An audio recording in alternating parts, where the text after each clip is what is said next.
Hello, everyone. We're just a few days away from El Clasico and want to welcome Loconte to the YouTube channel to talk about the Finally game. back. Yeah, finally back. For those of you who don't know, this was Loconte's old YouTube channel when you used to stream about Real Madrid, correct? Yeah, this is the old YouTube channel now rebranded into a bigger scale things for everybody. I'm back. I'm gonna be one of the faces of the channel, of course. With all the other guys, you're gonna get a lot of things coming from the channel. So make sure you guys are subscribed. Leave your input on the comments below. Always appreciate it. We'll go through all of them always, like we used to do back in the day. But we are back with content creation, and that's the good news. So Yeah, and I just want to apologize if some of you felt the research wasn't top notch on the last episode on some of the signings. We're trying to evolve the product. I have a good idea of what profiles we need and what we need to bring in. I have not watched every team in Europe 24/7, but today we're going to talk about El Clasico. Loconte has watched a lot of players. He's going to have some opinions on some of the guys that we might have misinformed you on. Apologies again. And let's get to it. So, four straight Clasico losses cannot be the way you end this beautiful European career, right? That's rough on Ancelotti if that really happens. I think that this El Clasico on Sunday is going to be more of like mental game than any El Clasico that's been so far. The results, Madrid, for the even though the league seems too far-fetched, they're not far from it. Maybe they make a push for it. Barca just got eliminated by Inter. Oh, guess what? I called it out already. And Barca got eliminated. They played 120 minutes. If you're gonna win one El Clasico, this might be the one. I don't know if they get into the pitch with, okay, this is where we come back, or they get into the pitch with, yeah, we're mentally destroyed because of what happened. This is gonna go in line with one of my older tweets, not tweets, but actually takes, which is this Barca is not as good as people want to believe that it is. But Madrid, City, Bayern have simultaneously been bad. I have tweeted this. It doesn't happen very often. This was their year, which they knew. It's a treble season. They already won Copa del Rey. They are 4 points ahead in La Liga. They had a semi-final on the easier bracket of the Champions League. So the morale is going to play a big part there. We don't know what type of Barcelona team is going to show up.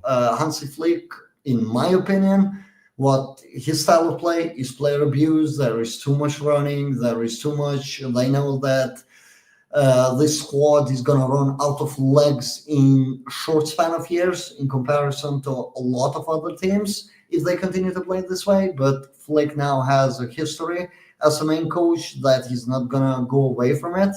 So are Barca even going to be as good next season? There's a lot to be played here. As I said, it's going to be very much a mental game. Marca published the news that some of the Barca players had mocked Madrid players after the Copa del Rey final, and Madrid players are looking for vengeance. It's just tabloid talk, but still something worthy to keep in mind. Madrid players might want to send Ancelotti off on a high, because in terms of tactical game, I'm not expecting the most tactical. Ancelotti, to begin with, has shown a lot of deficiencies, and Hansi Flick is going to have a team that's exhausted. So on that, last Clasico, we finally got the minutes where we played attackers with two playmakers, Güler, Luka, on the pitch together. We got some of our best football. It's sad that it took, you lose 3 in a row. Your third one, you maybe figure it out, you lost. And even if you have something figured out and it goes well, obviously it's not going to be enough to salvage his time at the club, even if you do well. But you think we have something with Güler playing? Now, their entire team, if we put enough guys who can actually pass and keep the ball together, we can do things to them. But too many times this season, the problem is we don't hold the ball because the guy who held it for us is gone. What do you think? You think Güler starts this time? I think Arda, with his performances, has deserved to start the game. But Ancelotti's history with the players and the trust that he has in a few of them suggests a bit differently. It depends on what he's sacrificing for it. So if he goes with Valverde at right back because he wants to pin their left back, which is the way how you want to play against them. Inter showed it. We did it on second half. And Celta Vigo, for example, has done it already twice in La Liga, where they just pinned their fullbacks to completely eliminate them out of the game. It doesn't matter if it's Gerard Martino or Balde, can be done to both. If you do that, you will have success against them. That was a proven thing throughout the whole season. Just a lot of teams don't have the tools for it. And my fear going into this El Clasico is that we don't have the tools for it. I think Lewandowski has relapsed. Correct me if I'm wrong. I don't think he's going to make it for El Clasico. So I don't really know. If there was one more centre-back fit and we could have afforded to play Tchouaméni on midfield, then the obvious thing is you go Tchouaméni on midfield as a screener, you go Valverde at right back, you go Arda Güler, probably you go Jude, you go Rodrigo high up, Mbappe, and Vini. Normally you want to play like this against them. But the midfield is too flat, because Valverde is probably going to have to start on his worst position, which is in the middle. They can keep trying with that as much as possible. I never see that salvaging. Valverde is never going to be good in that position, and I made peace with that. He got about 5 months this season, and nothing changed. I know that it's a consequence of him having to fill the voids everywhere on the pitch. That's also fear with Camavinga.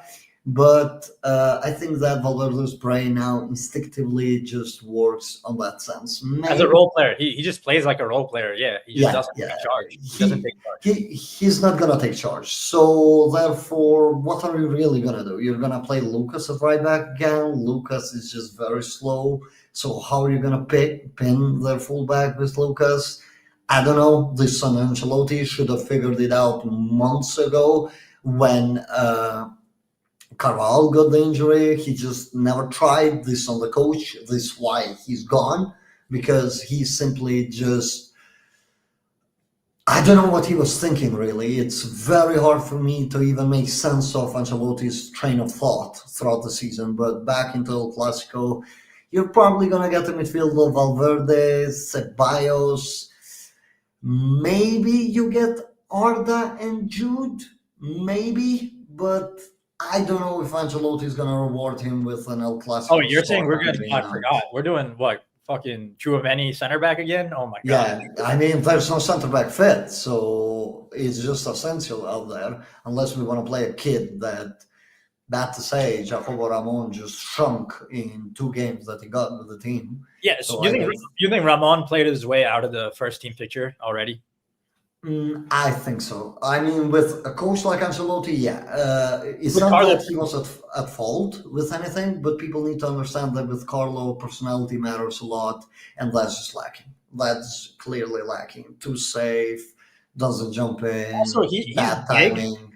He's big and has the stature, but there's a reason like the 16-year-old like leapfrogged him, Joan Martinez, 3 years younger. Yeah. People got 3 years younger. Yeah, and I'm pretty sure that he came from Arbeloa's team rather than Raul's team. Pretty sure.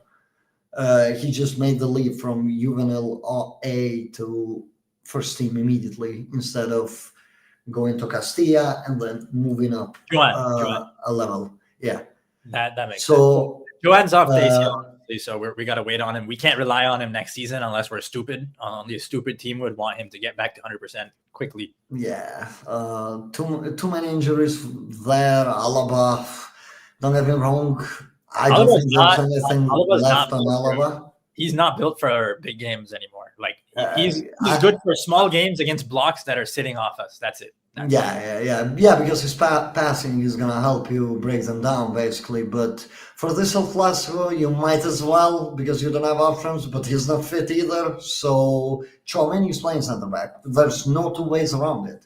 So the midfield is gonna be again flat.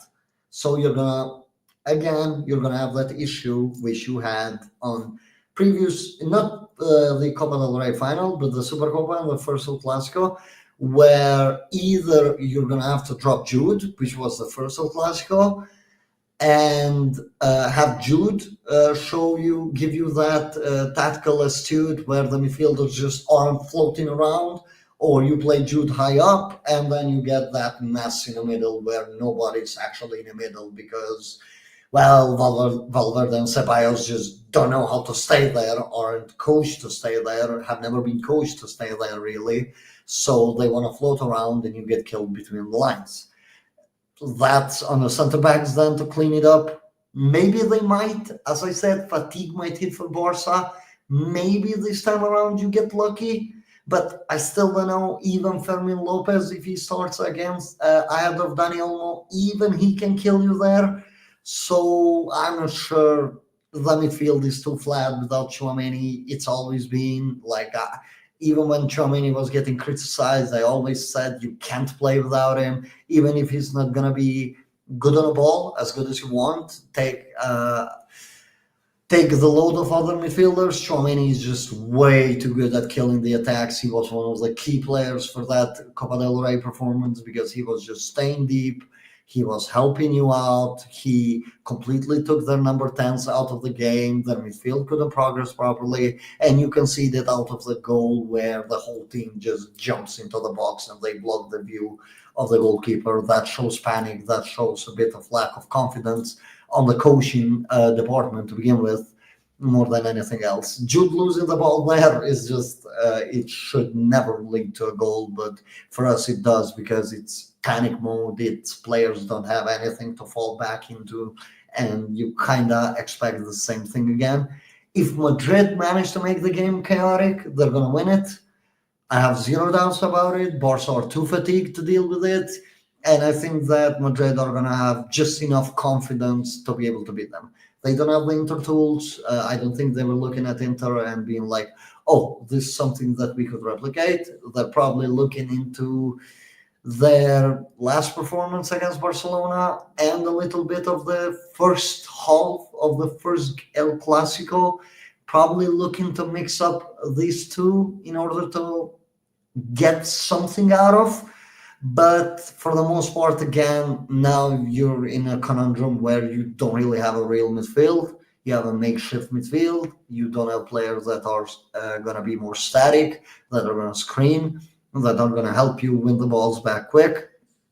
And I don't think that this team can sacrifice Jude higher up the pitch because Jude is just that guy. If you want to unleash Vini and Mbappe, or maybe you get wing oriented and give the ball to Vini and just pray that Vini makes life hell for Kubarsi and Frankie de Jong, I would imagine, on top of Eric Garcia, who should start at right back. I don't think they're going to go with Hector Fort. I don't think they do that. They probably go with Eric Garcia.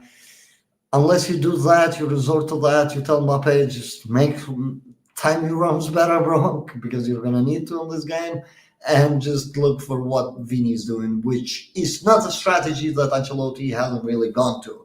In the game that we turned back against Dortmund, for example, scoring 5 goals in one half, it was Vini-led team where pretty much the whole team adapted to the movement of Vini, including Mbappe.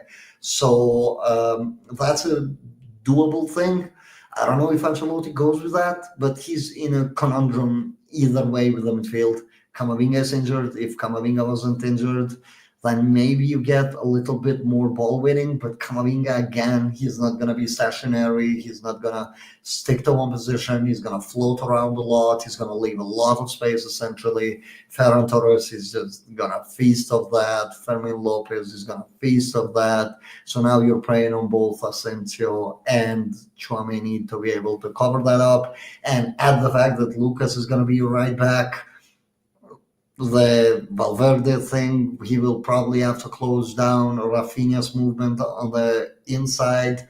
So Lucas is we're not physically guarding outmatched. we're not guarding them in the block, no question. Like they're gonna get chances. The big question is that I think the problem is I think the first half is just not gonna go that well. Like usually what happens is the first half they're coming out firing. All the issues you described, not having a guy who sits in front of the back four, especially against this team, kills you.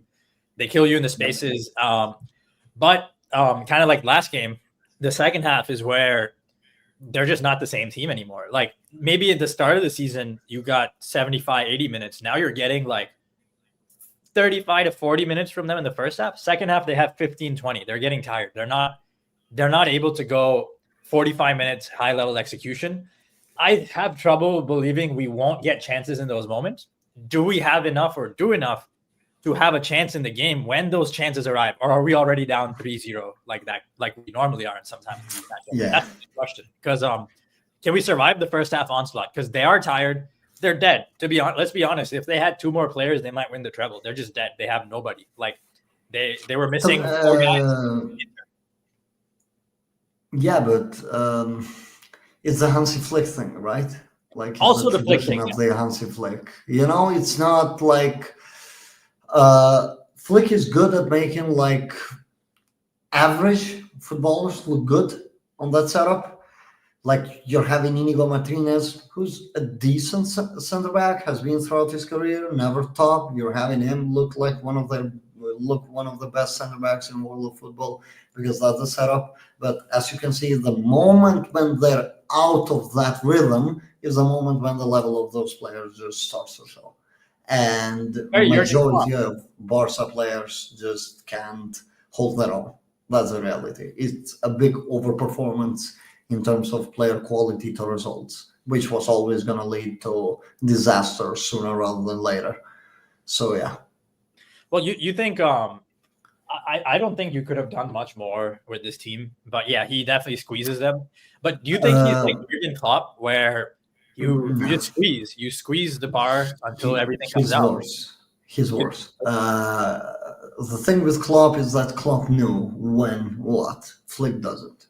Flick is just all in. I don't care. Just sprint to the finish line every time. It's like he just never learned mathematics, right? It's like Klopp still takes things into equation. Flick just doesn't. With Flick, it's like football is like some religious crusade for him to like show some. Yeah. He just wants that. You gotta run, you gotta chase. I don't care. You can go to him and be like, oh, like my lungs, I can breathe. You'll be like 90-meter sprint right now. Flick is just that type of coach. So that's why I don't see a long-term future of him. And that's why I don't see majority of these Barca players sustain this sort of level. I'm going to exclude Lamine Yamal from that list because Lamine Yamal is definitely a different breed. But for the majority of the other players, just expect drop-offs sooner rather than later. Said this since August. They kept it long enough, to be honest. Like I expected them. You think we can win the league? Do you think let's look at their fixture list? You think if we get a result before we get to the transfers, guys, because I know some people want to hear about those. Yeah. Just look at their Barcelona. They play Espanyol. Espanyol away, Real Sociedad, and Athletic Bilbao / Athletic Club, right? No, not Sociedad. They host Villarreal and then Bilbao away. Oh, yeah, they host Villarreal. Oh, Villarreal are a pretty bad match for them because of Marcelinho's like 4-4-2 and when going into play, actually. Mm-hmm. So, yeah, Espanyol are very good. Like, people undermine how good Espanyol are. Could we get a Tamudo again? Maybe. But you have to win. You have to win this game for that to happen. And realistically, I was the guy who said they were going to win the Copa. They came pretty close to it. If Rudiger just didn't hurt his knee as much as he did, we win it. But now with Tchouaméni at center back, you don't see with Tchouaméni at center back. No. Yeah. I think it makes too big of a difference. Like the discipline is just not there. I think it makes too big of a difference. Maybe you jam it. I'm not saying there is zero chance. Best case scenario, not best case scenario, but my prediction would be a draw. I don't think they have enough in the tank to beat us. I don't think they do. I think that we are fresh enough to be able to cope with their intensity here. And I think that's what they're going to try to do. Sit in like a middle block, try to press them a little bit to make them uncomfortable. Or maybe Ancelotti just goes like full swinging with the pressing like he did on the first Clasico of the season. Because this time around, he actually doesn't have to care that much about the fatigue of the players. like he had last time. Because the reason why he changed from that first half was because the team got fatigued pretty quickly. The physical levels just weren't there. While here you are in better physical state than Barcelona is. You would imagine, you would hope so. I don't know what they're doing on a training ground, but I mean, they you're talk about playing a like, game this a week. method all year. Like you better be. It's May. Like this is Yeah, what this method yeah. is. Like if there is one game where you want to press them from the start and probably just never stop, is this one. If you want to win the league, you press them from the start. You do what you did the first game. Probably that. Mbappe actually in the first game really surprised me. That was one of the very few games where Mbappe actually pressed well. He was keeping their center backs at A, and Barcelona were forced to hoof the ball a lot. And if you force them to do that on this game, you're going to win it because now they don't even have Lewandowski there. So you're going to win the ball 9 out of 10 times, I believe. So if you're going to do that, if I'm Ancelotti, I do that. I know that my pressing structure is not the best. I'm just going to pray that these guys' athleticism is just going to come through. Tire them out as quickly as you can, have them run as much as you can, space out. And by that moment, you can tell that they have a quality drop-off when the subs are made. So that way, maybe you can bring Modric on later, have a runner there, maybe Brahim. I know that a lot of people just aren't fans of Brahim anymore because of what happened, but Brahim can still be a usable piece with the team, especially if they want to hold the ball and they have a result, because Brahim just dribbles his own shadow, so he's going to force a few fouls. So that's the way. Foul them a lot. As I've said, I keep shoehorning this, just foul them. So if we win and we're still in the league, what do you do as Florida? You keep him until the end of the season. You just keep him, basically, because if you get the Ancelotti, no matter what people think of him right now, in terms of success, he's brought a lot to the team. He brought the life back from that dire season with Zidane. Even though we were like 10 minutes away from winning the league that season, everybody was just burned out of what we were getting. So Ancelotti brought life to the team. I know that some of the Champions League games just swing their way, but guess what? And if Barca Inter didn't show you how important it is to manage chaos, then I don't know what's ever going to show you. His teams manage chaos very well. So Ancelotti deserves a good sending off. I'll say that. Even if he wins the league, even if he doesn't, I think he should go. But you should keep him until the end of the season, because ultimately it's going to be just another 3 weeks. And that's it. You get an interim coach, probably either Arbeloa or Solari for the Club World Cup. And then the new coach comes in, which I think we should have a segment on that on itself. I don't want to go through it. But yeah. You keep Ancelotti. And on that note, so what do you think of the news here where on first reports are that we're going to let him go to Brazil. And then, last week it goes down that all of a sudden we don't want to pay his release or something. And then not only that, but signing, any signing that's quoted at a certain price right now, there are reports that we don't want to go after them, be it Hudson from Burnley. What do you think of the financial situation? Who do you want to go? Who do you think we ideally go after versus realistic in the back line to fix this between? Okay. Yeah. Okay. So first, let's clear a few things up. A lot of Madrid fans believe that this club is broke for some reason. They have, with Mbappe's addition, they have 45% cap left in La Liga. Keep in mind, Barca is not even 1-on-1, and we have 45% cap left in La Liga.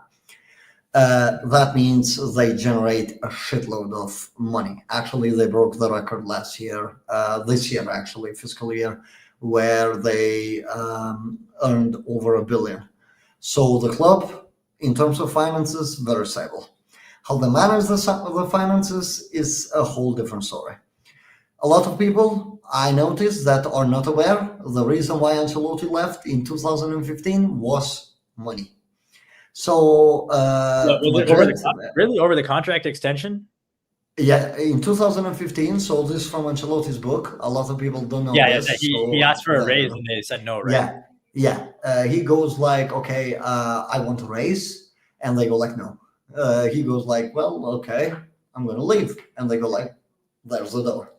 This is how Madrid works. They're not going to overpay for anything. They let Cristiano Ronaldo walk for like 7 million, I believe, was the difference between his asking and what the club was offering. They let Ronaldo leave. So then financially, Real Madrid has been like now a decade, I want to say, that they are more cautious with their spending, even though like the Eden Hazard transfer, for example, is another example of it. Could have signed him for 150 million after the World Cup, where he was, if not the best player, top 2 on that World Cup, top 3 at worst. They signed Courtois. They wanted to get Hazard as a package. Chelsea went like 180 million, if I'm not wrong. But if you let us keep Hazard, you can get him for 100 mil straight up and like 20 mil based on performances and how much he wins. It's just a deal structured. And they just decided for that 80 mil, they just decided to wait a year. Transfer didn't pan out, but that's not a broke club.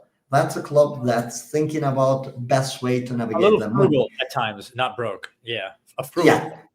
Yeah. It's more of like we're cautious with what we're doing, rather than we're just gonna blow it away. In terms of like this summer transfer targets, you can see that every high price tag Real Madrid are pulling out. That's because first, they don't deem the player to be worth that. Second, they believe that those agents are going to be too greedy and they're going to ask for ridiculous wages or signing bonuses, which are going to disrupt the other side, which is the squad. Real Madrid core is very young. So if they go on and give a 20 years old a big contract, then every single player that has already given the club something, including Champions Leagues, is probably going to be sitting there and being like, okay, if this guy's making this much, like, what do you mean? I want that much too. And even more because I've given the club more. So that way he's running they would run the risk of losing all of this talent consistently. And if they're catering to the players, that means they're losing this financial stability that they currently have. Heck, they're even fighting Vinicius on the contract because they don't want to give him 30 million. So I want to get into that. So the reasons you said were very good, by the way. Like 90% of the time, they either think the guy's just not good enough or there's an off-pitch thing. It's actually like they just have a very precise valuation system. And if you're even a little bit above that, we're not doing it. The next major thing is that when you look at when you look at all these Premier League players you want to sign, like you said, the wage structure, we first need to get Alaba off the wage books. And I feel like is that maybe possible? Sorry for stopping you. Realistically, you want to get all 3 center backs out of the contract at this point. All 3 of them. Totally. And it feels like they're probably just there are 2 things. One, they don't want to play their hand that, hey, we need a bunch of center backs. You don't want to let the market know. Yeah, exactly. 2, the Vinicius situation. If we really don't want to give him a raise and we actually entertain the possibility of a sale to Saudi, which can happen because, let's be honest, he is worth a lot of money, but he's not worth 5 million per year more than Mbappe if he's getting injured and not playing 50, 60 games. And if you give him the raise now, and then Vinicius goes from young Vinicius on an upward trajectory to maybe a little lazy, getting hurt a lot, Vinicius for 3 years, that contract is a waste. And so, 2, if you know you have big money coming from Saudi, possibly, you tell everyone you're broke. You tell everyone, I'm not in for 70 million. We can't afford this. Because you do what I always say, what Tottenham did in 2013 when they signed Bill. They signed half of Europe, and then they sold him to us the last day of the window. And it wasn't obvious they were going to sell him. We knew, but they told everyone they're not selling him because they didn't want to know how much money they have. So they didn't want that in the books. Where we need to get wages off the books, and we know we have money, but we don't want to get ripped off like a Man United. Yeah, exactly. That's the situation that they're trying to avoid. For example, what are they doing right now? They're telling you, okay, Trent is coming on a free, huge thing for the club. So they're telling everybody, hey, guess what? Saliba is out of contract next year. So this is our guy. Well, for all you know, they're probably looking at somebody this year. But this year, you don't want to get other clubs to, as you said, to overprice or get us out of where we are comfortable in. So they just go like, hey, look, maybe they go to Arsenal and they go like, look, instead of losing him for free next year, how about here's like 60 million for him and you give him to me this year. They get Saliba, they offload Alaba, and that way they have just balanced it out. So I think it's just been 6 years since we splurged on like a bunch of positions at once, and yeah, we finally do need a little bit of surgery. Like we need a guy who can head the ball. We need a couple of defenders in there, and I think the PTSD of like the Harry Kane summer and like the Harry Kane summer in the end it worked out. Like it's funny, we won the Champions League when we didn't get it, but yeah. there's a lot of PTSD. And also just the last 2 years, we've never played seasons with that like so few senior defenders in our history. Like the first two seasons like this.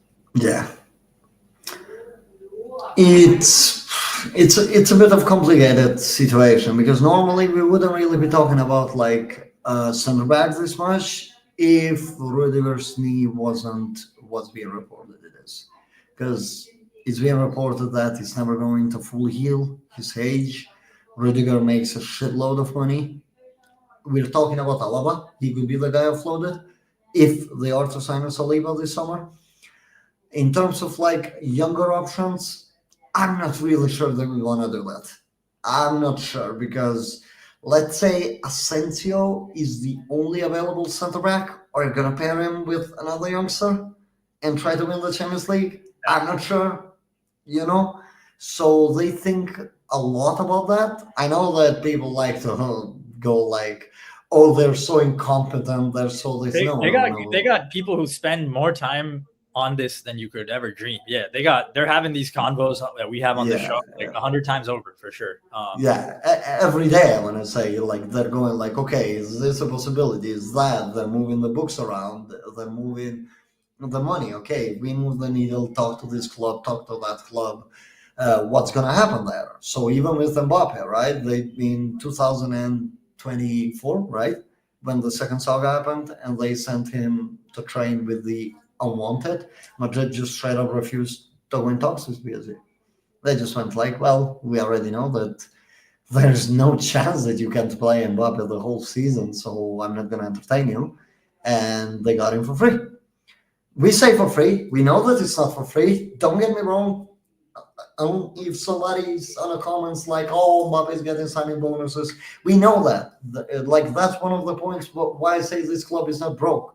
But they're not going to entertain the negotiation periods with those guys. And normally those sign-on fees are going to be over the length of the contract. And that's not always the case when you're signing a star. Like Hazard, they were able to get a good deal with Chelsea because of the relationship. You're not always going to get a Hazard type deal, even if the player didn't work out. I'm talking about the deal structure itself. It was structured on 5 years long span of paying it. Yeah, and also when you get someone on a free transfer, like you're never gonna not spend that money on the player. Do people think the player just like runs down the contract and decides, hey, you guys can have the money? It's like free agency in NBA. It's not really that, like it's not really that. It's not. It's becoming more prevalent. It's becoming more prevalent, right? Where players want shorter contracts because they want to run them down and get deals like this for their own pockets. Yeah, that's clear. It's becoming more of a trend. Madrid are first to do it. A lot of clubs are going to join this trend. No worries. Now that when they're calling them cheap, in 2 to 3 years, they're going to see clubs just waiting for players. But other teams did it. They were like made fun of, like the Juve free agents, like Pogba, the guy who built the Inter team now, who built Juve. Pepe Marotta. Yeah, signed a team full of free agents. Even Thuram now, he has a team. You can go get the right free agents. We've seen Sanchez, Vidal, just guys who you think are washed on these teams, and they go show up. But we're the first team to do it for prime age young players. Yeah, we're the first team to do on this scale, right? Like on the scale where you're getting Mbappe, one of the best players in the world, Alaba, one of the best players in the world But at what that people time. Rudiger, same. just to Trent. reiterate, what people need to realize is like we're getting them on a free to not give the transfer fee to the other team. It's not to keep the transfer fee away from the player. Like Kylian is not. We're not getting Mbappe one way or the other. You're paying the same amount, maybe more if you go through PSG. So it's not avoidable. Like the idea that you can sign them for free without this. Yes, you're not actually getting them for a much smaller package. You're just not giving the other team money to then go find one of your strengthen, right? So financial fair play, for example, when we think about it, if PSG got 222 mil for Mbappe, let's say that, which was the initial deal, that would have given that team 220 mil to work with. You didn't do that. Even though that might go out of your books, you didn't do that. You didn't help another team that's competing with you strengthen financially. And transfer fees are the easiest thing to write off for like whatever you want to use. Like that's exactly. It's like, on the book, it's clean. Like you can show it. All these state-owned clubs, they're mostly Bartomeus Barcelona are like the epitome of using transfer fees to wash, basically. Like they were doing deals like 50 million for Neto. Arthur, 60 million. Yep. Yeah, it's like no, not really. You're just washing money. We all can tell, but that's good club's relationship, I guess. They were helping one another, but Madrid are not doing that. They're just like, no, you're not getting any money. This player, he's actually gonna play. He's gonna make that money. So it works out best possible way, even though it's a bit dangerous, right? Like we said with Alaba. Because normally his wage is way too high. So what do you expect with Alaba? A Saudi club joins in because no European club is jumping in. Even if you let him go for no transfer fee, no team is taking that wage. So you think Mendy and Alaba are staying for? You think we don't have a choice with both of them? I mean, Alaba is obviously hard to get rid of, but Mendy. I mean, they renewed Mendy, so Mendy's here to stay. Alaba, I think he's a good face for Saudi clubs. So I think a Saudi club, Al Hilal potentially might get him. I believe that's what's going to happen. So basically, we're banking on Saudi to just take our players away, like they did last season with. I mean, I know that it hurt us, but Joselu, Nacho, these guys, Lucas, they're going to do it this year with Lucas. Apparently, he already all of them are fine except Joselu. Joselu hurt us, man. And that was Qatar. Yeah, nobody even watches them. Nobody even watches them, dude, and they ruined our season. The thing is that Joselu won everything. He made his dream come true, and Madrid just allowed it. You know, who is your So who is your Joselu replacement? We're Yeah, so guys, we'll get into we'll do a much more detailed transfer board after this weekend. We will do one. Let's just end on this. So you said Murici. You think it's realistic? You think he's attainable?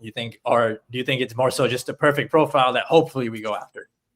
As far as I know, off the top of my head, again, when we do the full-fledged episode, I'm gonna come with more information here. He earns 3 million a year. I'm pretty sure, even less.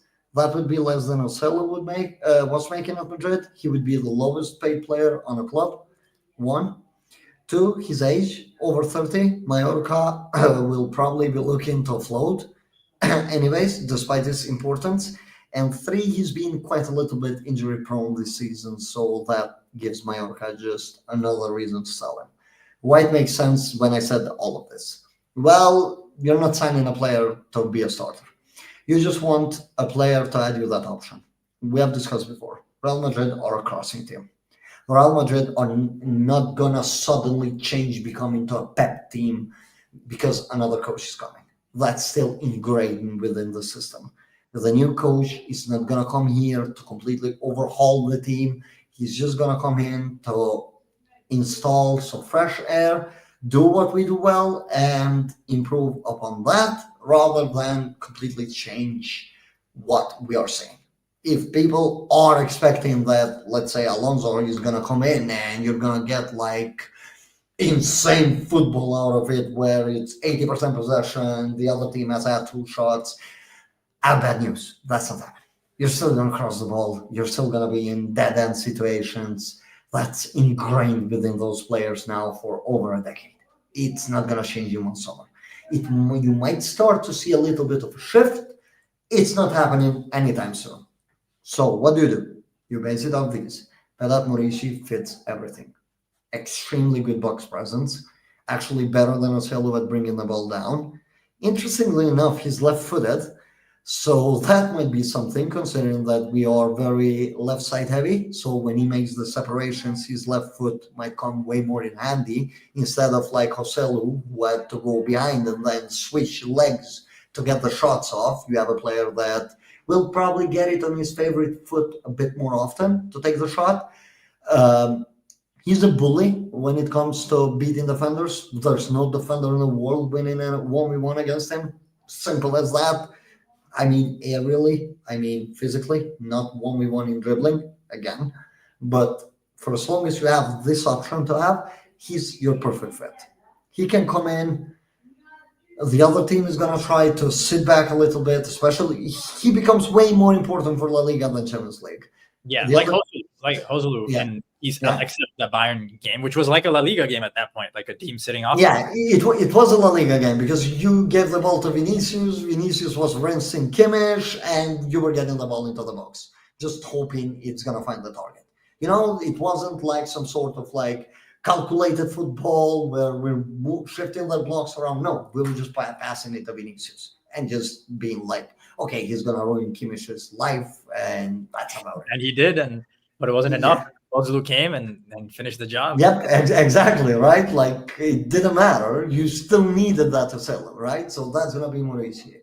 It's not always about quality overall as a package. A team It's can really about have the 22 pieces superstars. fitting the puzzle. That's what people. We just went from a season where all the pieces fit so perfectly to a season where the pieces are better, but they don't fit at all, and everyone is like Yeah. up in their head wondering what, why, where, and it's like, listen, it's not every year the pieces fit this badly. It's not. I gonna have be- a wall behind me here. It was written right here. You know What was written? how this season was gonna go with Ancelotti. As a coach.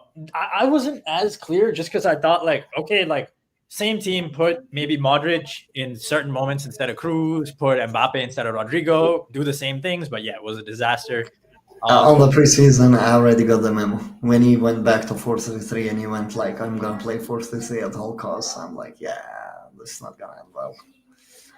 Yeah. He needed to continue with the blueprint of last season and just pretty much replace Rodrigo with Mbappe. You think the Stockport assistant would have changed the trajectory of our season that we didn't get? You mean if he stuck to last season's principles and just changed Rodrigo with Mbappe? No, I meant if we got that assistant coach he was asking for, who we couldn't get, remember, because of the labor laws. No. I'm just kidding. No, but none of that matters. People put too much emphasis on the smallest of news. Just no. Compared to the big picture, that you have a stacked squad, you're not delivering. And, maybe you don't lose to Valencia at home, but that's the best that I'll tell you. Question: You think having a Joselu would mean that we're not talking about Xabi Alonso right now? I mean, Alonso is gonna want him. That's for sure. He's gonna want the big man. Like that's for sure. So if we had Alonso and no big man, we're not doing well anyways. You say? I mean, I agree with that. You're doing better. You're doing better, but not as good as people think that we would go into like an unbeaten streak first on the Champions League group. No team is ever beaten us. No, I don't expect that. I would never expect. You need that. a 9 for that for sure. You need that player to get you out. Endrick is not that. He's very young. You just can't cross it to him. At the end of the day, crossing, it opens up angles. You have the whole air. Exactly. You're not restricted to the ground. That's what makes it easy, and it keeps the momentum of a play going when you don't have to think. You just chip it. And the reason why crossing is so efficient is because it creates panic. It creates chaos. And if you have like that midfield just in front, especially if you have Valverde who can just send a bomb, when you have that, ball is being crossed, the reason why we cross even this season, like we know that Vini and Mbappe are not gonna have it, is because we expect to create that panic to then take advantage of the spaces that are gonna be open. We don't cross the ball to score this season. Yeah, and We that's cross what the ball to sucks. open up the game. But it sucks because we know we don't have the tools to do anything. Even when every time we Exactly. No team falls trap on that. but in previous seasons, like we're the number one team where if we put it in the box, it means something is going to happen. It means like I mean, Yeah. I don't think people realize, but like Guardiola's Barcelona, the strength was playing on the ground. Zidane's the strength was in my opinion, one of the innovations was only two Playing men, man. only two men. Ronaldo, Benzema occupy the box, but they're so devastating, and you peel everyone else away from the two men, so the defense is split, and they couldn't really decide sometimes between do we press up Isco, Cruz, Modric, do we sit off, and that was based on our switching and crossing. Like we had our, I mean, would you say that's one of the best crossing teams ever? Like it was ridiculous. I mean, I think they had the game where they crossed the ball about 43 times to get the winner. Yeah, and So, even yeah. if the team knew what was coming, we would just keep spamming it. We'd have Asensio off the bench, James off the bench, and they'd put in crazy balls. Yeah. Morata off Even the bench. last season, if we want to be honest, how many others did Jude score? Or like So many. a goal came off the cross. Cross. So Like many. like it doesn't always have to look. The reason why I always emphasize low German cross, high cross, get the ball into the box, because you can always force a mistake. Look at Inter's last goal. Like that's not a very tactically calculated goal, right? It's a center back moving like a striker. That's because the ball is getting into the box and your player might get ahead of their defender. That's what it takes. It's a low margin sport. Ultimately, Pep Guardiola wanted to play with this supremacy that people, especially on Twitter, want to speak about. But even Guardiola went away from it when he realized that, okay, Leon is sending me home, so this isn't gonna work. And then he went and assembled Oh, one Leon of the sending me home. greatest teams ever. 4 years on a blank check. I better change something. Like better do something in the Champions League. No, Exactly, like it's for sure. just it's just like, okay, this is not working, right? I wanted to be this perfect. I'm creating this perfection, but this perfection doesn't exist, so I have to rely elsewhere. And that's what he did. He relied elsewhere, and he created now that team that everybody speaks about that unfortunately slapped us around. And So the technical level of a front three to be able to play without crossing is like Messi, Neymar, Suarez level. And coming into the season, I made that comparison of this front three that we have now of Mbappe, Vini, Jude. Obviously, it's not close for a few different reasons. One of them being that Jude is a great box crasher. He's not a 9. That's one. Two, obviously, like Mbappe is a worse dribbler than Vinicius, Messi, and Neymar, I would say. Without a shadow of doubt. And so Mbappe, I think the problem is like, we can talk about off-ball movement versus dribbling, but in general, it seems like he does better with the big man because he's not the best dribbler and he's not the best header. So he's just like a worse Cristiano in some ways. And you definitely need someone. Cristiano, let's just clear this up before you get cooked. No, and I want to clear up. Mbappe is incredible. The conversation may never be this negative on him because he scored 35 in the worst season of his career. You were talking in the group chat. I fully agree with that. It's just the way he gets to 35 sometimes, I feel like more than another guy who gets 35, you need to cater a little too much to him. He doesn't just get none. He didn't get a 35 walking around. It was a dramatic 35. A lot of inter-team drama of where are you playing, where are you standing, and all that, right?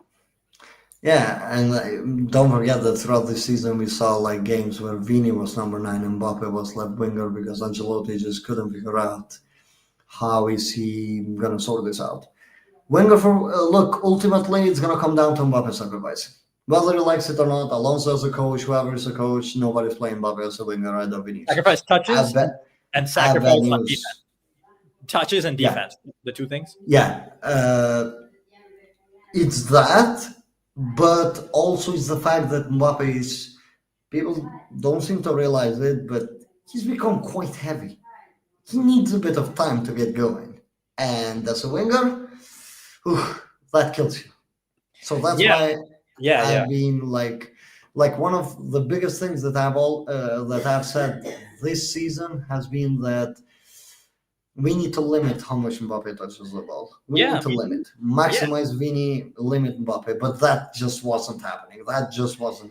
And we We got need to maximize how many times Mbappe makes a run that has the defense scared we're going to play him the ball and stop trying to actually play him the ball every damn time in front of the yeah, exactly. Like, let him be a decoy for once and actually look on the sides, or maybe a third man that's running, that's coming. It's just okay. Ancelotti emphasized a lot into this. To be honest, when he said we rush attacks a lot, that was true. But I find it weird the coach saying that publicly but but not giving never them fixing solutions. it. Yeah, Yeah, exactly. like you're saying the right thing, dude, but you're not really doing it on the training ground. So either they don't care about him anymore. Basically, he run his cycle. His words just don't matter anymore. Or he's just saying that for the sake of saying the right thing, but on a training ground he goes like, "Good job, lads. Don't worry, next time we get it." It's one of these two, in my opinion. I don't know any other option, and it seems that the players have given up on him. Like Courtois' interview after the Arsenal game, June's Courtois was before. damning. Courtois was damning. Yeah, I think Courtois is the best place to speak on this because, like, the other guys are like, okay, we won. And, like, as an outfielder, you don't want to be down on your coach when you win. As the goalie, you can see everything. You see yeah. all the bullshit. I mean, you literally see all of that. And you literally clean your coach's bullshit up, like, on the pitch. So, Yeah, I mean that's your job basically. literally. And so, I mean, Courtois for me has always been the player with the best quotes. Even after 22, he's like, I don't think people realize like the reason we won is me is basically what he said. He's like, and they're calling the Benzema. I know Benzema and Vinny are the best. I'm also like top 3 in the world, dude. Like we don't. What did you guys watch? And I don't know what they were watching. A lot of people want to pretend that these were not the most goalkeeper-driven Champions League wins ever. Maybe they were. No goalkeeper has ever been more important to a Champions League winning team, arguably. Potentially, yeah, but I think that now people are realizing just the importance of like top goalkeeper that's gonna make the right decision 10 out of 10 times in a Champions League game, which is Thibaut, right? Literally 10 out of 10 times. Yep, He makes the right call. Like there's no mistake in him. You just trust him. And if people, I know that Thibaut didn't had a bit of underwhelming season. A lot of injuries. He was coming off ACL, right? He had an ACL too. So he was coming off ACL. Very much expected. I don't see a drop off in shot stopping. I see a drop off in a little bit of his movements, but that can really be mitigated with another coach. That's not really going to be a problem. Thibaut is the guy, as you said, that I would listen to the most because he's telling you the truth. He's not playing this PR game. He's not playing this, oh, I love this coach so much because he's nice to me. Because guess what? All of these players got a bit more freedom to express themselves. This guy was the one getting abused, having to make 13 saves on a Champions League final. Yeah. No, literally. It's like, oh, the setup worked. Like Fede in the 4-man midfield shut down Liverpool. But Courtois also, it worked because Courtois is there to Courtois just made 13 saves, like 13 in a Champions League final. In the comments, I wanted to say this. The only reason I didn't is because they have Ramos as striker, but PSG do play great football without anyone who can head the damn ball. We, at some point, need to start accepting and just realize that, like, just because you won titles before doesn't mean you did a good job this season. You could have won a treble last year, and you might have, and even then, this is one of the worst coaching jobs we've seen in a while. It's just the reality. A coach with a little more structure adds a lot more to this side of team where you need Mbappe to be a decoy. I just don't get the Mbappe on and off thing.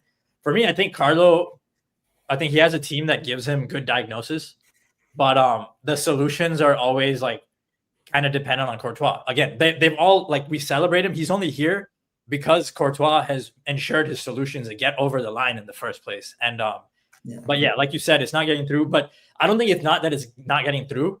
I would argue it's that he's never had that attention to detail in the first place. Courtois has been bailing him out the whole time. So it's not like, even when he knew what was going wrong, he made some adjustments at the Etihad last year. We defend deeper, we defend well. We're still giving up 2 XG. Like, who's saving that? Our goalie, whether it's Lunin or Courtois. That was Lunin, but yeah. Uh, I mean, Ancelotti is such a weird case. It's so hard to talk about him because, He's definitely in gonna win. one hand, He's definitely gonna you win now. know, like in one hand, he's just ridiculous at managing the chaos, but on the other hand, it's such a chore because you never know what to expect from him. Literally never. He played Jude in Jordan Henderson role. So I don't know what to even say anymore. And Jude goes from Jordan Henderson type of role. He goes to a box crasher, a player to have the ball to, all within one season. Mbappe is like a striker first as a number nine. He gets a few games out of there. Mbappe has a bad game. Now Mbappe's role is shifting. Vinicius has become an out and out winger for the first time in the season when we lost everything. It's just, what is the thought process behind those decisions? Well, Like, that's why this it's is result. really my question. It's result driven instead of process and analysis and evidence driven. And results are evidence, but not the only type. And I think what you said, actually, you really put it together. Anytime there was a bad game, instead of looking at, okay, what was the matchup? What was the situation? Why did we not play well? It's like, okay, we're swapping. We're moving you somewhere else. We're moving Mbappe. Exactly. Yeah. It's just, you're just trying to fit all the puzzles, right? So you know that, I think you remember my tweets at the start of the season. I went like, gonna give Ancelotti until the international break. First one gone. I'm like, okay, let's see what he's done. So I'm like, okay, wasn't enough. Some injuries. Camavinga is back. He got lucky with that international break. Neither Vini nor Mbappe went to it. We come back. Same. It's like, at which point are we going like, this coach is out of ideas? This coach just doesn't know what he's doing anymore. Last season, you could tell that there's a backbone. Yes, Cruz heavy carried, goalkeeper heavy carried at times, Jude carried, Vini carried. You had those players, right? But there was something to fall back onto. That athleticism, that four-man midfield, that, as you said, the Etihad game, he just bullied Manchester City physically. He was keeping them out to the point where Kevin De Bruyne was shooting his corners. Literally, he was shooting them in hopes of catching Lunin out. That's act of desperation. And whether you agree with the way how we won or not, deserved or not, I believe that we were the better team at Bernabeu, and we conceded some of the most bullshit goals to begin with. That Foden one where Mendy doesn't close Bernardo, the Guardiol one They were both somehow goals. right-footed. Yeah, You those were, know, like, we were the better team on the first leg. Yeah, were they the better team on the second leg? Oh, yeah, because we had like 5 shots all game, but we were set up to have 5 shots all game. So it's just like, he did just well enough as a coach to win it, right? He did well, good enough, because that's the quality of the team. But this season, you didn't get that. It's not that this season you have just lost Cruz and suddenly this team has just completely lost everything. It's not only Cruz. Yes, you lost control of the games, but there was only one Tony Cruz out there. Other teams were controlling the games in means, let it be physically, let it be through possession and high technical players. So a coach's job is to adjust to these needs of a team. Ancelotti didn't adjust. I expected that he was gonna. I thought that maybe he's the best suited one for this, but I got proven very wrong because clearly just doesn't know what he's doing. And he's just running scores. Players don't respect him anymore. There just isn't enough to play with for him. You brought up like Güler playing as a deep line player, which I never really thought that was going to work just based on his physique. But he's out there and he's just killing it. Basically, he looks like the missing piece now. So why wasn't that tried as a coach earlier? again, he did it in preseason. I was here and I saw it. I saw it like with my eyes. I was at the practice, and I don't know, the other Spanish reporters maybe had seen it already. Maybe I was new to it, so I was like, whoa. But he was playing the Cruz role in preseason, like a little left-footed Cruz role, and like Yeah, but I thought that was because I have no players, and more than this guy is actually suited for this. That's how I took it. Yes, but we also didn't have as many attackers, so it's like you could have chose to. You could still slot him up front. There was room. Like Vinny wasn't as there. Rodrigo was there, but Rodrigo could play on the left. Yes, Brahim was there, but it's not like there was no space up front for him. Is all I would say. And more than anything, he just looked comfortable to me. He looked comfortable. Yeah. And I think it is fair to wonder if he would have worked because of his dueling. But come on, this team has made defensive sacrifices and survived for so long now. Like if you make a trade off, it has to be in favor of offense. And he has that calmness to him. But just knowing Carlo, just knowing the way his last few years have gone, he's gonna get the lineup right. Goulert's gonna go in there's gonna be a 30-minute stretch where we score. We're gonna win. La Liga is gonna be back on. Barca are gonna drop points. Carlo wins. Fabrizio Romano, reports are that Real Madrid might not go after Xabi Alonso. Carlo Ancelotti to stay. That's just how I'm saying. Watching the last few years, this is how it's been with him. Because you just described 2023 season, I was just as fed up. Okay, I don't care that. I thought that we were going into a suicidal season with him as our coach, with that type of midfield that could control games. I'm like, why would you give it to this coach? And in the end, that midfield was so good, it could even control games with him very comfortably at points, enough to win, as you said. But I mean, that's a club, right? Like 24, last year wasn't supposed to happen. 23 was supposed to be the end of the story, kind of like 14, 15. Yes. And this is what happens if you prolong it. Like you get a weird 2 years. Listen, at this point, I'm just actually scared now about like the Fabrizio Romano notification breaking Carlo Ancelotti to stay. It's just, I want to win La Liga, of course. But boy, am I scared. And, upcoming for stability, they'll put out some stupid press release justifying it. He has 1 more year on his contract. Yeah, and why? Save 10 million. Saliba's not coming. We're only getting him next year. We'll just give him to the new coach. There's just so many. Yeah. It's just like, hey, you know what? There aren't that many signings coming in this year. We had the Trent because he had to play with Lucas. Now he has Trent and he has Carvajal as a backup. Militao's back, new signing. Militao's back. Actually, we saw Tchouaméni get Player of the Month back-to-back. Guys, there's a chance here. Well, Tchouaméni got Player of the Month back-to-back because he was putting out fires more than Casemiro ever did. But, that's the crazy part of saying this. It's just how much Tchouaméni had to do to even keep this team stable. Because with the spaces that we leave are just ridiculous of fullbacks. And, the craziest part about this season, I'm just going to say this if we want to wrap it up. Craziest part about this season is how often have we had our center backs be 1v1?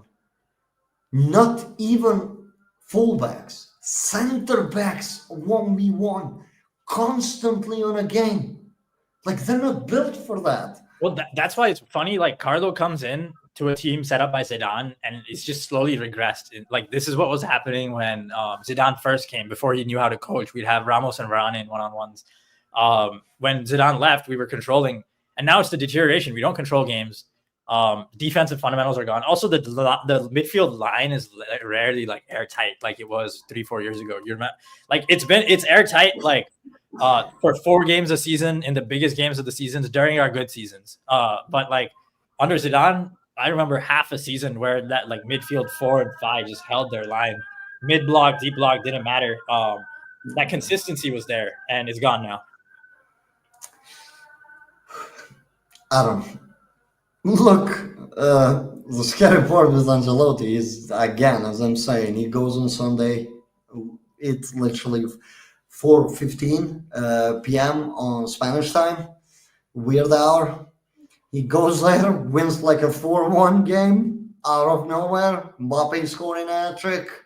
We're back on the league. They're exhausted. Espanyol beats them. And guess what? We win the league. And now it's like, oh, wait a minute. These players are playing for this guy again. Oh, wait a minute. Our injured players might be coming back. We allowed Rudiger, the ban, but we allowed Rudiger to get his surgery. So you're getting a better version of Rudiger. Militao is back. Now, he didn't do his ACL and meniscus. This time it's only ACL. So That's a good news. He's back. Alaba, we might be able to offload him, maybe bring in a centre back, or we have this 17 years old player coming from the academy that was supposed to be with the team, Juan Martin, I think is his name. He's coming off an ACL, but guess what? He gets a preseason. He's going to be a fourth choice. We probably offload Fran Garcia to Bournemouth. This is kind of like what happened after and it's funny because like winning the last Clasico of the 2023 season 4-0, yes. I feel like I just don't feel it happening. Was it 4-0? Yeah, 4-0. And yeah, it was 4-0. Benzema hat-trick and Vinicius goal. Yeah. After Lewandowski missed, and then Benzema came out and they asked him why we won, and he said better footballers. Yes, literally. He just went like, keep in mind, Xavi was keeping a deep block on the first leg when they beat us. Because they had nobody. And we couldn't even get a shot off. And somehow we go to Camp Nou and we scored 4. And it felt, look, it was 4. And to be honest, generous to Barca, because that could have been 7 or 8 when they were pushed up. Just Rodrigo was just holding the ball too much, I guess, overconfident. Everything just went right for him that game, and that game just kept him on the job. So another Clasico keeping him on a job after having lost 3. It's a scary thought. I think the team needs to move on. I don't know. I could be proven wrong. We could be here a year from now and be like, damn, Ancelotti is actually having us into another Champions League final after we... 2023, if you told me, I would have been like I'm just not going to watch next season. Like, I don't think, like, if they kept him. But now... I was begging for Zidane. Yeah, no, we all wanted someone different, and I definitely didn't want Carlo. All I know is, but Alonso, I guess, wasn't as big then, so Zidane was the favorite. Yeah, Zidane was the guy, or Nagelsmann. I mean, Nagelsmann is still my dream, but there you go. Yeah, I mean, even before Carlo joined, I wanted Tuchel. That would okay. That's a bit of terrorism. Listen, back then you could have. That was before Tuchel had more years of showing that he won't be able to coach at a level of Real Madrid. That was a young Tuchel before you reach the stage in your career and then you can no longer coach for Real Madrid. It becomes obvious. Like Antonio Conte, after a point, it's like the dressing room just knew. After a point, you just knew. Like you just knew that. Okay. But Tuchel was coming off his Tuchel. I wanted him before he even won the Champions League with Chelsea. I feel like I've always felt like a good structural coach would be fine for this team, but you trust Perez, and the only thing I'll say is you're going from a bad year 4 to a good year 5 is different than going from a bad year 2 to a good year 3. It's much harder 4 to 5 than 2 to 3. Yes, yeah, because most of the time you're keeping majority of the same crop, and they're probably tired of listening to it, to be honest, by that point. Like they've heard the same things over and over and over and over again to the point where it's just like they're going to put their AirPods on and they're going to be like, yeah, I'm listening to some music here, Taylor Swift probably, and I'm going with my day. I'm going to get on pitch because I already know what's expecting me, right? 5 years of the same coach, especially when it's not an innovative coach. Like think of coaches like, let's take Pep, for example, right? Think of how many generations he had to get here. Because Manchester City was picking him over the players. Most of the time, it's you either pick the coach or pick the players. You just can't have both. Not for a very long time. Yeah, I mean, City was perfect, and then they slip up 1 or 2 summers. They don't change enough players, and boom, they fall apart. Exactly, right? So, and that's Pep just not through. It's not that Pep lost his coaching ability. It's just that it's enough for the players. They have hit that roadblock. Like he's already run them to the ground, which is my fear with Ancelotti, right? Because my fear is also usually Ancelotti teams at this time would have physically peaked. They don't look like it. This season is just they didn't because he had to play all the guys again and again and ask them to run even harder when the defense didn't work. See, what's the problem was like we wasted a bunch of months playing bad where like Mbappe and Vinny didn't build much chemistry and Jude and Fede just ran themselves into the ground while trying to keep the team afloat. And so now you have a team that to survive and even get here had to go a little harder than it should. And it's a lot like 14-15, his last season, the first time when he I didn't wish rotate to football start the was year. that good. Huh? I What do wish you- the football was that good. yeah, the football is worse, but similar concept where, in October, James and Isco are running box to box in the Clasico. He doesn't rotate them enough. And then by January, they're all hurt. By the time we play Juventus, like Isco's and James are on their like 30th game of being asked to defend in a way that they just don't and play.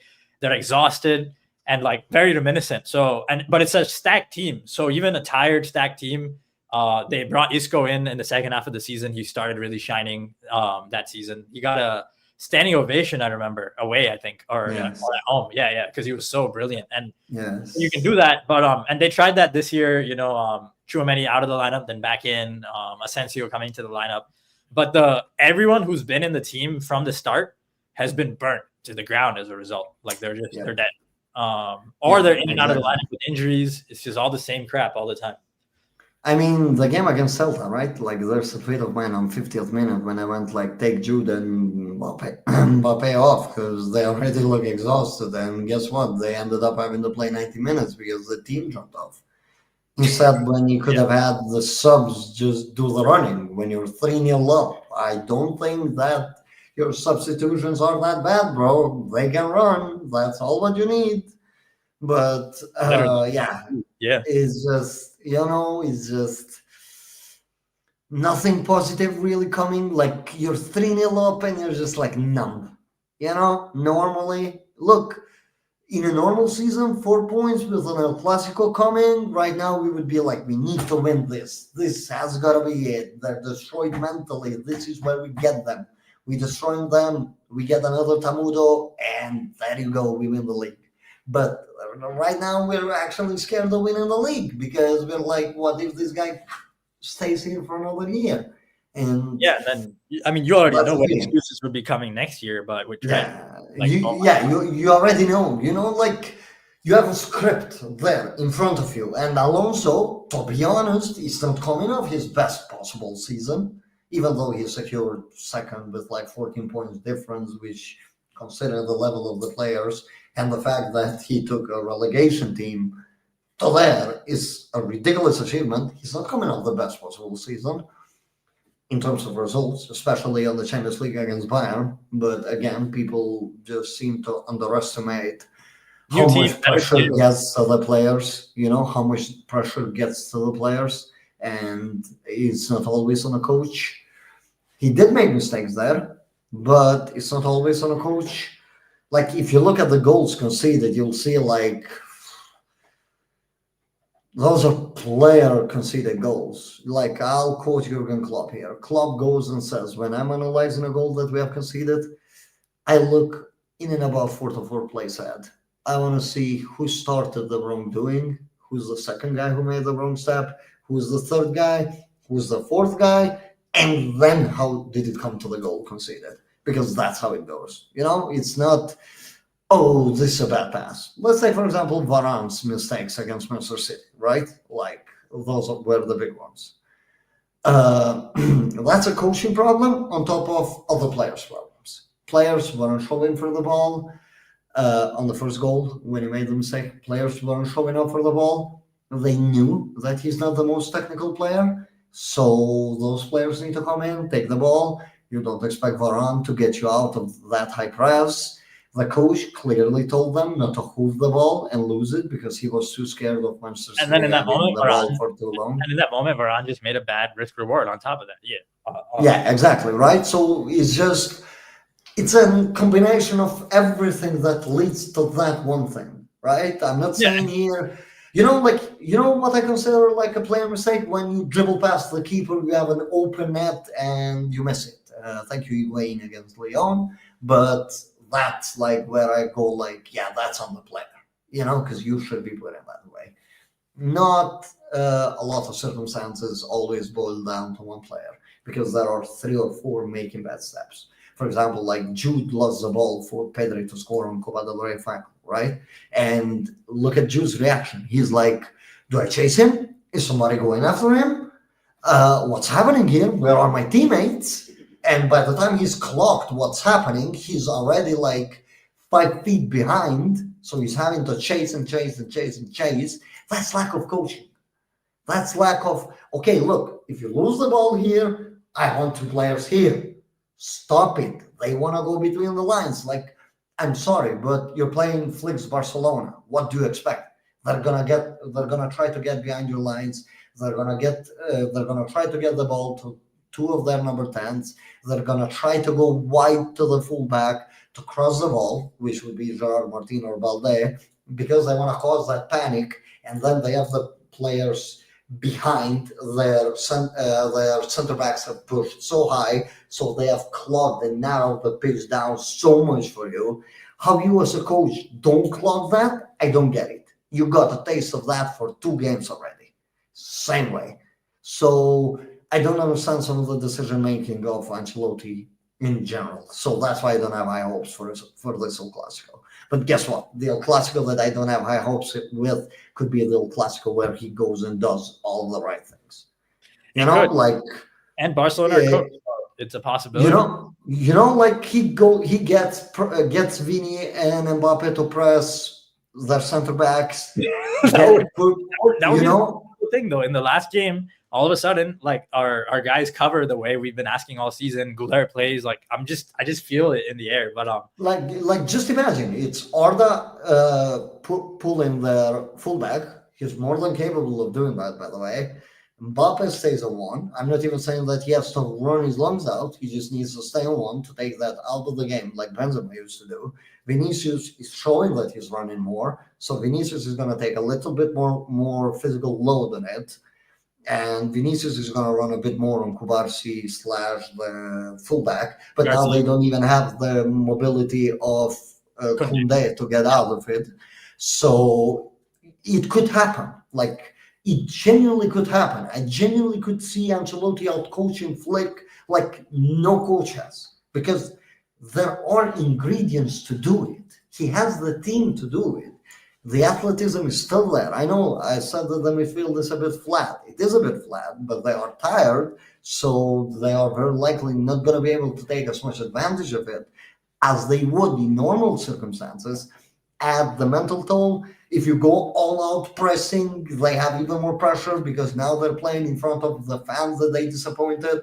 They sold this treble dream for quite a while.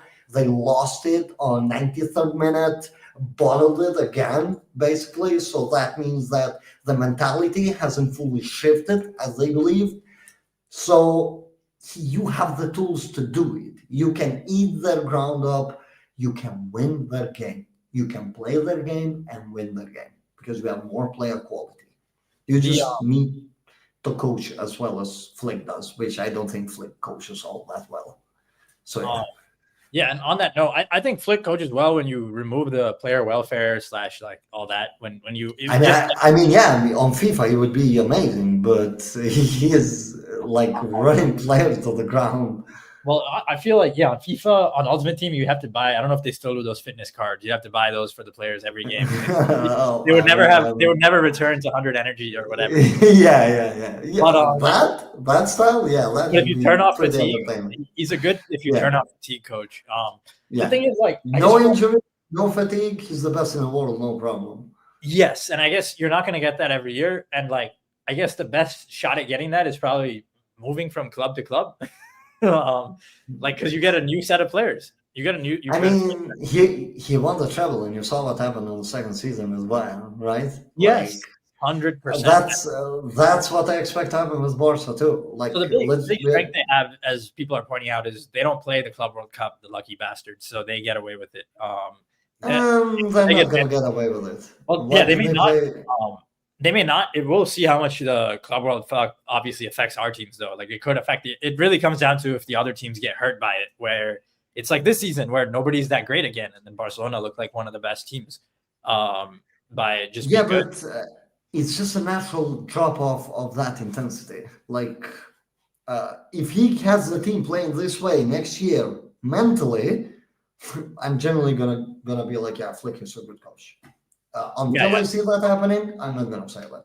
I'm not. you have to. I also sympathize with the second season because Lewandowski was out, and I know that's partly maybe on him, but he was out for the PSG tie. You could say they I make it mean, past it. Pavard was out, and I'm gonna say this: Pavard to Inter is more important than Lewandowski to Barcelona. Oh, I'm not talking about this year. I'm talking about 2021, the second Oh, season. 2000. Oh, the When I was Bayern one. saying, Okay, yeah, but Nagelsmann had Choupo-Moting, so really, no, well, Nagel. I just mean Flick's second season in isolation. You give him Okay. in that semifinal. It's not a bad season if they make that final. But yes, it was a worse season. Underlying everything got worse from the treble year. I know what you mean. Yeah, but the numbers, right? The numbers were so far down compared to that treble season. For sure, they were. Like their underlying numbers this season are ridiculously good. I mean, people thought Alaba was horrible at defense. And he wasn't. Not that Alaba has been a crazy pure defender for us. He's been great on the ground in points like anticipation, aerially very weak. But that season, he made everyone thought Alaba was finished, like the way just because the defense was so bad and exposing him ridiculously. Because you're relying a lot on athleticism, right? Yeah, way too much. There are a couple of reasons why I don't expect Barcelona to be good next season. First, they're not back to 1-on-1 with the transfers, so they won't be able to move a lot of players around. And I think that they're pretty happy where the squad is right now. Two, you're never going to get this version of Rafinha ever again. If they do, I'm never showing up on this channel again. I promise you. No more Ballon d'Or, Rafinha. Oh my God. Jeez, thank God that didn't happen. Number 3, Frankie de Jong. Ballon d'Or Dembele. Ballon d'Or Dembele, though. I kind of accept that. In a sense, at least a good footballer. Rafinha is not a good footballer. And all be all. No, I know what you mean. I mean, Rafinha is a great ball striker, incredible defender. Yeah, no, he's a good mover, all of that. But he's a great football team Ballon d'Or level, he's a great football team player. He's not a pure talent. let me just say this. It's like you have a team of Austin Reeves and Luka Doncic, and you're giving the Ballon d'Or or MVP to Austin Reeves. You're not doing that. Wait, but isn't this the inverse of the argument we would like that the Hazard stands use against Ronaldo, where the guy who works hard, who moves off the ball? I'm just kidding. It's not the same. It's because I know Rafinha. I don't believe that, but all I know is what's it called? Dembele is an incredible player. It's nice to see him realize his potential. He's a good footballer. I'll say that. Like, he's been a good footballer for almost a decade now. It's funny, they're like the opposites though. Like Rafinha is like the guy who played a little too much on ball. Replaced him in a sense, right? Before Yamal came out. Well, they're like opposites. I feel like Rafinha was never the same. Like Rafinha is the off-ball winger who you access through the channels. Dembele is the on-ball winger. You play ball to feet. You get out of the way. You let him cook. You give Dembele the ball. You let him cook. The creator is more valuable or more dangerous, especially. But I just think Rafinha's off-ball movement is phenomenal. If he doesn't repeat the season, good. Like, I'm not complaining as a Real Madrid fan. He won't. But the way he's been used. Like, this is how you use him. Like, you play him. He's correct. Yes. It's the perfect usage. And to be honest, the fact that there were even calls to drop him, like he would have been so helpful for Xavi's team if he did this for them. If Xavi knew to put him. If Xavi knew that, there comes like the experience of Flick and everything into place, right? And him knowing that Xavi was just dumb. Like, he was literally one of the worst coaches. Horrible. Yeah. It was obvious, right? Xavi just wasn't a good coach from the get-go. Even when people were hyping his Barcelona up, I was just like, oh, too many flaws here. Too many, when teams run on momentum and emotion. That's what Xavi's first few months came in. Ancelotti losing a league. And looking back on Piqué and Dani Alves and Busquets, they actually kept the identity of the team. Xavi didn't. Yeah. They were still there. They just told everyone where to go. It wasn't even him. It was them. Like, he just brought the energy of the young guys out, and so the old guys kind of like coached them into. Yeah, because he was the personality, right? He was the personality, but personality can only keep you as long for when you don't have the coaching ability. So just to finish my point on Barcelona, I don't think Pedri's ever played on this level. I don't think. Really, you Expect don't, the next season. No, I or don't. you don't think he's staying healthy, or you don't think he's playing on this level? I don't think he's playing on this level. Neither Sainz is healthy. Both. Gavi is a player that I would expect improvement. He's been Yeah, terrible for them, but I expect he's coming that off he's ACL. going to improve. Yeah, Yeah, he's coming off an ACL. He's coming off in a rough setup for a guy coming off an ACL. So Gavi worst, gets a worst, pass. and also Yeah, just a bad profile to get an ACL. So yeah, all that. yeah. You know, like a guy that just wants to Yeah, grind out there for every ball, and he has an ACL, and it's like Yamal is definitely gonna keep this level or even be even better.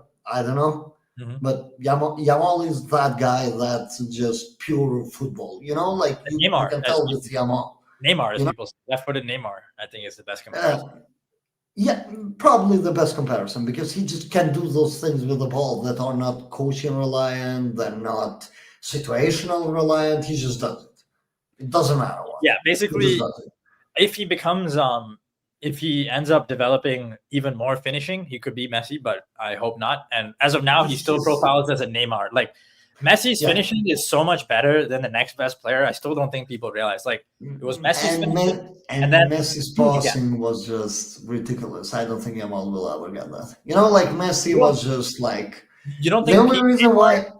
you don't think peak Neymar or Yamal now are comparable playmakers to Messi? I Mm, just think they no, lack the finishing.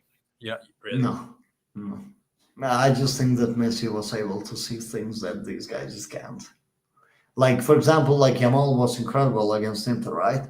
But how many times he drove into the traffic for absolutely no reason? Neymar used to do that a lot.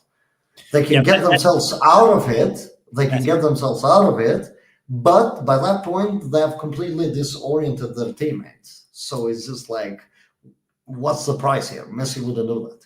So that's why I just have Messi as like, you're not getting there. And as a guy that's gone through the whole Messi era as a Madrid fan, Lamine Yamal, bring it on. I'm completely fine with you. I Like, agree. I agree. I agree. Bring it on I'm for sure. completely fine with you. You know, like bring it on. I enjoy competition. I'm fine with it. I was actually begging for Barca to be Anything good. but that last era we just went through. Anything but that. Yeah, I just don't want a guy with like 40 goals in La Liga, 26 assists, 40 big chances created, gets like 4.4 dribbles per Can game. dribble your $1 billion team on his Yeah, own. it's like you put a low block and he just somehow gets inside everybody and pins it, top bins. I went through that. You know, like I'm not moved. That's my reality. You know, 100%. 100%. I'm not saying that Lamine Yamal is bad or anything. I'm actually saying you might get a better version. But I'm just saying that after you live against Messi, nobody's really going to move you. And that's why I'm not moved. If we beat Messi, if Messi had as many failures as he did, every player will. So I just want to pray that they fall into the trap of we have the next Messi and he's going to carry us. I hope they fall into that trap again.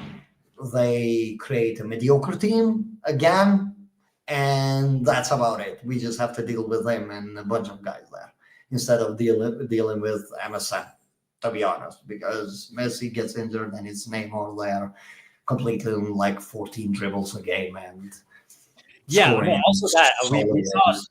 we saw the Neymar play with the Messi, so just the Neymar alone is less scary. And I mean, Yeah, they could get someone if they were financially healthier. I think someone like Haaland becomes very realistic for Barcelona. it If becomes, but like yeah, I think he comes to one of the two teams in Spain, and I think yeah, but if he not just always on signed the table, that contract with Manchester City that then pretty I much do just think tied there's a. him. I'm sure. I'm not sure, but I'm fairly confident there's a Real Madrid and not just Real Madrid, but I think there's a Barcelona clause as well. Barcelona clause. Yeah, Yeah, yeah. but what's that gonna be like 200 mil? Maybe not. I don't know what that looks like. You're not sure. I just know that You would in expect that football, it's gonna be around that, right?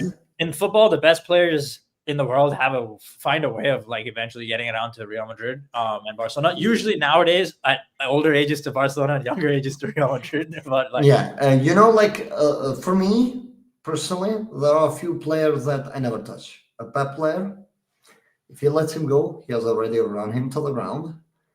Iraola player because, well, amount of players that guy can get overperforming is just You don't touch absolute. you don't touch the Bournemouth defenders. You wouldn't No, touch them. no defender, no midfielder, no attacker. Thank you.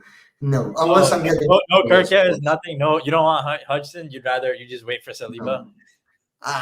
Yes, I mean that's been my son. Hudson My looks good son. though. Hudson look good in other contexts too, like Spain. Like No. He looks good because I started watching him because I'm gonna be honest. I haven't watched as much football this season as I used to. It's been mostly Spanish football. I enjoy Spanish football the most, anyways. So when I watched him, like I think I watched him in the last 6 games that he's played. Looks very good. Gives me a bit of Lenny Oro vibes, where he's he has good agents around him more than actual quality sustainable for now. He's 20 though, so you keep that. Personally, not that I'm not jumping up and down for somebody like that. If we don't sign him, I'm not gonna sit there and be like, "Oh, club made such a big mistake." You know what I was hoping for? I was just kind of hoping we get Van Dijk on a free, but he went and signed the renewal with Liverpool. That was my hope. Genuinely, I'm like Trent and Van Dijk. Just tell Liverpool we're getting both of these guys off your wage books, rebuild with Arne Slot, and that's it. I was hoping for that. That was my dream scenario. Van Dijk playing for Madrid is my dream. That's my defender, basically. That's the type of defender that I love at Madrid. I don't think that we can afford to have a 20 years old player be the star of a back line. I don't think we can. yeah, we probably wait for Saliba. I mean, just to wait. Yeah, so I just don't know. Iraola on top of it, already too many players overperform with him. Like look at Dominic Solanke from 30 goals a season to not even 30 shots on target. It's just he's that good of a coach. If you're bringing me Iraola, bring me that whole Bournemouth team with him. You know, like the good performers. I mean, of that Bournemouth team. Totally. If he's already, Bring them with him because he knows what to do with them. He knows how to put players. You think he could? You think he could ever work somewhere like Real Madrid with his defense first style? Naturally, from every Spanish club, top club, which is Atleti, Madrid, and Barcelona, I think Madrid are stylistically best suited for him. But you would expect that he's going to go to Bilbao Athletic Club, right? Like that's what his next destination is going to be. Would be my expectations, and he probably makes them like a formidable team, really. So you know, like the ties, the history, all of that. For sure. That Stylistically, like, I don't know if they I don't know if they can. I don't know if he goes outside the Premier League for now, just because of how well he's done and the wages they'll offer him. I don't know if I think he's known too well now. I think he might actually go up to like Emery to Arsenal one day, like something like that. PSG. He might get a Chelsea. He might get a United. You know, like he might get those. He might because he's damn good. But in terms of Spanish football, I think that he would end up at Athletic Club more realistically. Atletico Madrid are second best to land him, in my opinion. Yeah. Then it's Real Madrid and Barcelona are by far the last. So yeah, Ernesto. They did pick up Ernesto. But different time. They did that, but they tried to go back to their roots pretty quick, didn't they? Like they were hammering Valverde on the media. You know, like it's just like, well, you picked him. You didn't really get. It always felt like they didn't like him, even when they won. Like it felt like there was a weird civil war over him. Yeah, he's not playing our way. You know, he's just like, he's not playing your way, but he has Paulinho doing right wing shifts, and it's actually working. So yeah, I'm Valverde would be like good. I'm a big defender of him at that time. Same. I mean, I would have loved him at Madrid personally, and I don't think now, because now I think that age, this load is gonna catch up. But if we didn't have that ridiculous run with Zidane and we were somehow in there for coach, he would have definitely been one of my top picks. Definitely. Totally. So yeah. Let's wrap up right about here. Yeah. It's been a fun conversation talking about different teams. Yeah. Yeah, we will be back many more times. Please subscribe, tune in, give the video a like, comment, whatever your thoughts comment your thoughts. Let me know where I fucked up, like you always guys did. Let me know. So yeah. Yeah, and we'll be back for the El Clasico. We'll be back next week, depending on what happens after the Clasico. So there'll be a lot more. For what it's worth, we're still developing our website. There are a lot of things we're working on. It's just taking time. Hard to just check it on Twitter. But yeah, yep. Check it on Twitter. Every update is going to be there. If you guys are using it, get on Twitter, the Real Deal podcast. You can find it there. And yeah, just make sure you catch up with us. We'll let you know in advance what's happening with the YouTube channel, with the website and everything.